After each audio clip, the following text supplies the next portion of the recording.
워렌 버핏의 그 유명한 버크셔 해서웨이가 지분 10%를 투자했다고. 테슬라를 제치고 글로벌 전기차 판매 1위 기업이 BYD가 가지고 있는 핵심 경쟁 우위는 무엇일까요? 트럼프 간수로 인한 잠재적 영향은? 안녕하세요, 이슈톡입니다. 오늘의 이슈톡 기업은 BYD입니다. 영어로 BYD라고 부르고요. 저는 편의상 BYD라고 부르도록 하겠습니다. 지난달이었죠. 3월 17일 날 슈퍼 E 플랫폼이라고 하는 BYD의 초고속 충전 기술이 공개가 됐습니다. 5분 충전하고요. 400km가 주행이 가능한 충전 기술이었습니다. 테슬라보다 상당히 앞서죠. 더 짧은 시간에 더 먼 거리를 갖다가 가능하게 하는 기술을 갖다가 선보이면서 글로벌 시장에 좀 충격을 안겨주었습니다. 그런 기술을 공개한 BYD는 어떤 기업일까요? 한번 이번 시간을 통해서 BYD에 대해서 한번 알아보도록 하겠습니다.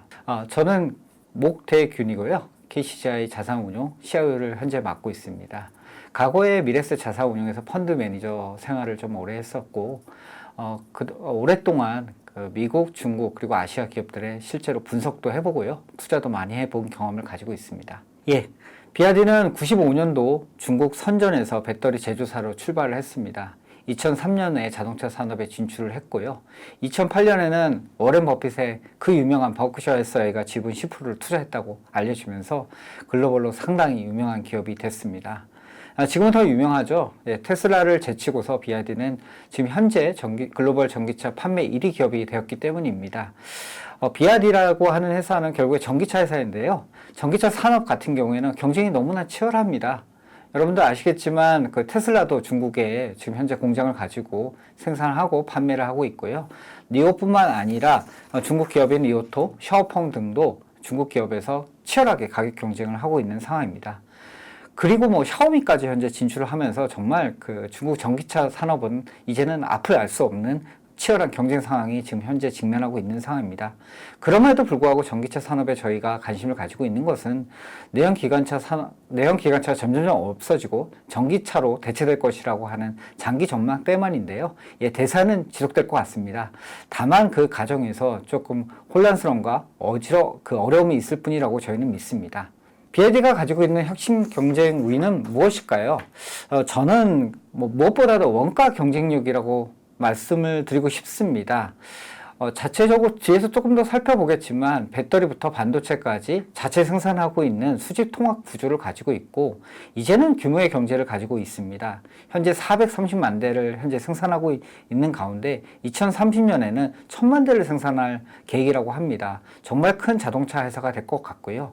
그렇게 규모의 경제를 통해서 원가를 절감하게 되면 다른 자동차 업체 대비 비용적인 측면에서 우위를 가져갈 수 있다고 생각을 합니다. 또한 차별화 전략 또 꼽을 수 있을 것 같습니다. 첨단 기술을 지금 현재 각 자동차에다가 적용을 하고 있고요. 신의 눈이라고 하는 자율주행 기술을 갖다가 최근에 좀 공개를 했었죠. 그런 첨단 기술뿐만 아니라 중국차라고 하기에는 조금 고급스러운 점진화된 고급화 전략을 갖다가 채택하고 있는 점도 눈여겨봐야 될 사항이라고 저희는 생각하고 있습니다. 중국 기업이지만 현재 남미, 유럽, 동남아 드론을 확장하려고 노력하고 있는 점에서 이전보다 많이 강해졌다라는 생각을 많이 하게 됩니다. BYD 정말 좋은 기업이 되고 있는지 자세히 좀 살펴보도록 하겠습니다. BYD의 핵심 사업은 무엇보다도 자동차를 파는 데 있다고 생각합니다. 매출은 대부분 자동차 제조 및 자동차 판매에서 나오고 있고요. 90% 정도에 달하고 있습니다. 즉 자동차 기업이죠. 그러나 매출 총이익률은 생각보다 높습니다. 20%에 달하고 있고 영업이익률도 거의 7%에 달하고 있어서 다른 중국 자동차 대비해서는 높은 매출 총이익률, 영업이익률을 보여준다라고 볼 수 있겠습니다.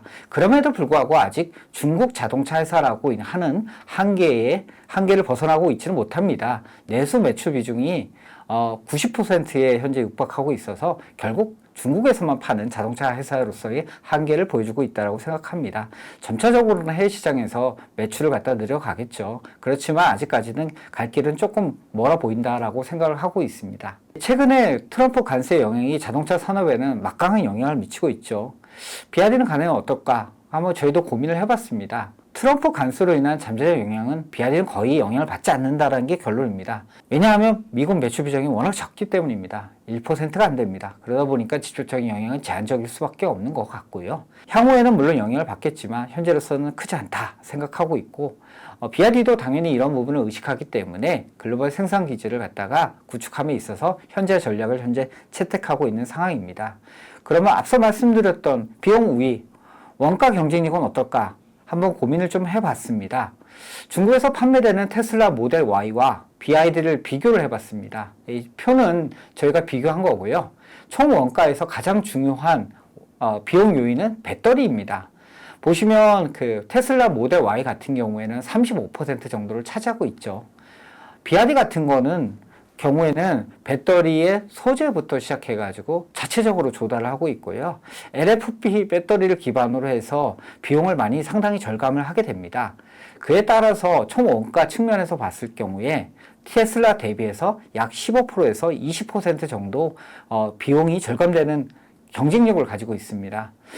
글로벌 IB가 분석해 본 자료들도 저희와 거의 유사하다는 점에서 이러한 원가 경쟁력은 여러 채널을 통해서 지금 확인을 할 수 있을 것 같습니다. 원가 배터리뿐만 아닙니다. BRD는 반도체, 전자부품, 차량 조립, 판매에 이르기까지 고도로 수직 계열화된 모델을 가지고 있습니다.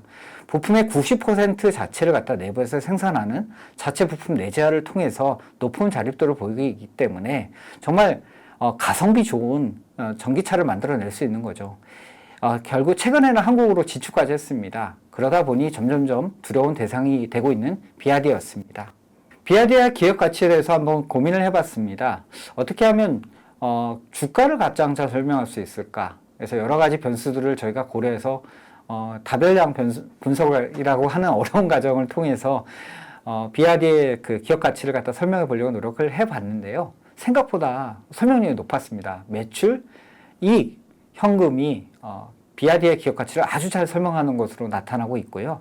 그걸 통해서 미래에 예상되는 매출과 현금 흐름을 기반으로 해봤을 때 경우에 BRD의 기업 가치는 1.2조 이한 정도에 해당된다라고 저희가 생각을 하게 됩니다. 현재 시가총액 대비해서는 DCF라고 하는 그 현금 흐름에 기반한 분석 모델에 의하면 10% 정도 저평가되는 것으로 나타나고 있고요.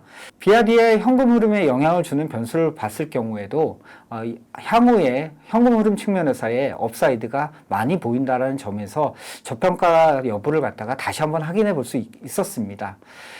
현금 흐름에 가장 많이 영향을 주는 것은 2025년 해외 공장 건설인데요. 생각보다 많은 자금이 일시적으로 투입되고 있는 것을 저희가 확인을 해봤습니다. 그럼에도 불구하고 영업 현금 흐름이 괜찮고요. 그 다음에 마진 구조가 개선될 경우에는 충분히 이러한 부담을 상쇄할 수 있다. 또한 운전자본을 잘 관리하고 내재화된 비용 구조를 통해서 원가를 갖다 절감할 수 있다라고 하면 현금 흐름 측면에서 충분히 업사이드, 즉 현금 흐름 측면에서 저희가 생각한 것보다 좋은 실제치가 기대보다 좋은 결과가 나올 수 있다라는 생각을 했습니다. 그런 측면에서는 앞으로 기업 가치가 증가할 것을 기대해 볼 수 있는 기업이라고 생각이 됩니다. 지금까지는 절대적 측면에서의 밸류에이션을 좀 고민해 봤는데요. 역사적 관점에서 그리고 경쟁사 대비해서 BRD는 어떤 수준일까 한번 비교를 좀 해봤습니다. 과거 5년 평균 대비 밸류에이션 밴드에서 한번 비교를 해봤는데요. 저희가 가장 잘 쓰는 게 PE, EV, EBITDA, EV 세일즈라고 하는 다양한 변수를 통해서 역사적 관점에서 현재 어떤 위치에 BRD의 기업 가치가 거래가 되고 있는지를 살펴보는 겁니다. 그걸 통해서 봤을 경우에는 과거 평균 대비 낮은 수준에서 거래가 되고 있는 것을 확인을 했을 거고요. 워낙 펀더멘털이 좋아졌기 때문에 실제로 기업 이익이나 장부가 대비 혹은 매출 대비해서 낮은 수준의 지금 기업 가치가 거래가 되고 있는 것이죠. 그리고 테슬라나 리오토 같은 경쟁 기업 대비해서 비교해 봤을 경우에도 상당히 저평가된 것을 다시 한번 확인해 볼 수 있었습니다. 앞서 저희가 분석했었던 테슬라 대비해서는 무려 50% 저평가되고 있는 상황입니다. 테슬라 대비 뭐가 부족한 걸까요? 테슬라는 FSD를 가지고 있습니다. 즉 AI와 자율주행에 대해서 명확한 사업 모델을 가지고 있는 것이죠. 그렇지만 BRD는 로봇택시 플랫폼 비즈니스에 대해서 어떤 뚜렷한 비즈니스 모델을 가지고 있지 않는 점이 사실 저평가 요인 중에 하나라고 생각이 됩니다. 만약에 자율주행 프로그램을 가지고 어떤 로보택시 플랫폼을 만들어낼 수 있다고 하면 비아디도 테슬라처럼 프리미엄을 받을 수 있는 존재가 될 수 있지 않을까요? 언젠가 그날이 오면 저희가 비아디를 다시 한번 분석해 보도록 하겠습니다. 지금까지 경청해 주셔서 감사합니다. 오늘의 이슈톡이었습니다. 감사합니다.